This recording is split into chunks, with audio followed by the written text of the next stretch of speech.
What's up, guys? Okay, so chapter 521 of Fairy Tale is out, and I am so fucking hyped. So fucking hyped because Gildartz is finally up against an opponent worth him fighting.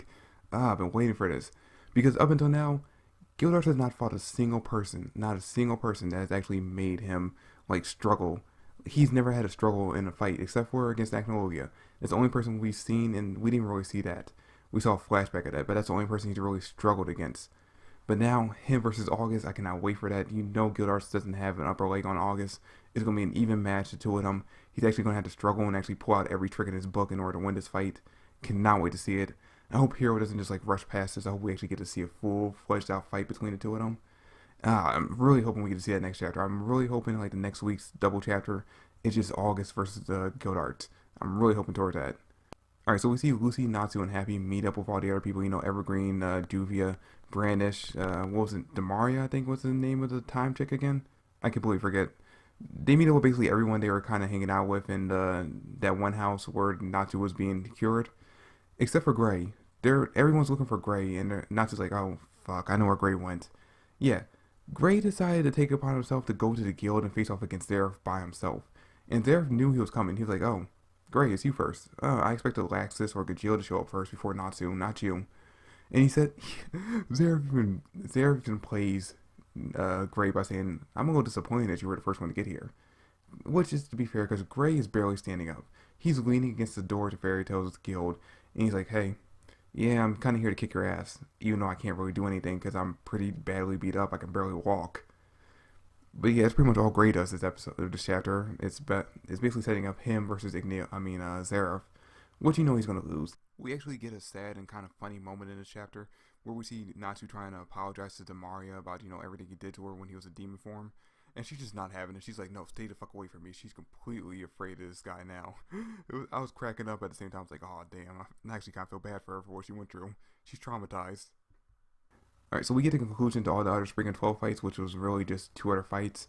The Assassin and Jill, which Elfman and Lizana were fighting Jill, and Mary Jane was fighting the Assassin. Now, Mary Jane, I'm not sure how she struggled against this guy so much when Natsu took him out no problem.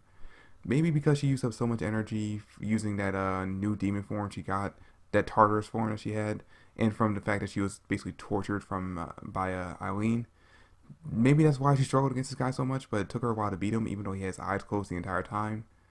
Now, it makes sense that Elfman and Lizana struggled against Ajil. I'm actually surprised he managed to beat him, because this was a guy that no one actually beat outright. It took using that big cannon and Urza attacking him both at the same time in order to take this guy out in the beginning. So maybe he'll still damage from that, and that's why they were able to take him out. But still, I was actually surprised they were able to beat him. And then that old guy that serves there, that I actually completely forgot about, that we saw when they went to go pick up Master Makara from, I forget what the country's called, basically from Zeref's kingdom. That old guy shows up. Apparently he's Jill's grandfather. And he basically asks him, hey, listen, I don't care what you do with me, but please just let my grandson go. Just let him go. You won this fight. And they're like, dude, we're not here to kill anybody. We're just here to fight for our people. We're here to fight to protect our country. You guys invaded us. This is a fucking war. What did you think was going to happen? Did you think just because you guys won every war that you weren't going to lose this one, that you weren't going to have any casualties? Listen, just get the fuck out of our place and we will leave you alone. And that's basically what happens. All the Spring and 12 members are done for now, except for August and Brandish, but she's not going to fight. She admitted that she's not going to fight. But yeah, the chapter pretty much ends with Gray getting set up to fight against Zeref by himself. Natsu and Lucy heading there to meet up with him. Duvia still knocked out. No idea what's going on with Urza and Wendy right now. Somehow Elfman and Lizana beat Ajil. Mary Jane's kind of down for the count. And we see Gildartz and August about to head off against each other. So I'm hyped for next week's double chapter. Can't wait to see what happens. But that's it for the review. Thanks for watching. I hope you enjoyed. If you did, drop me a like, subscribe to the channel. I'd greatly appreciate it. Comment down below with your thoughts, and I'll catch you guys later. Peace.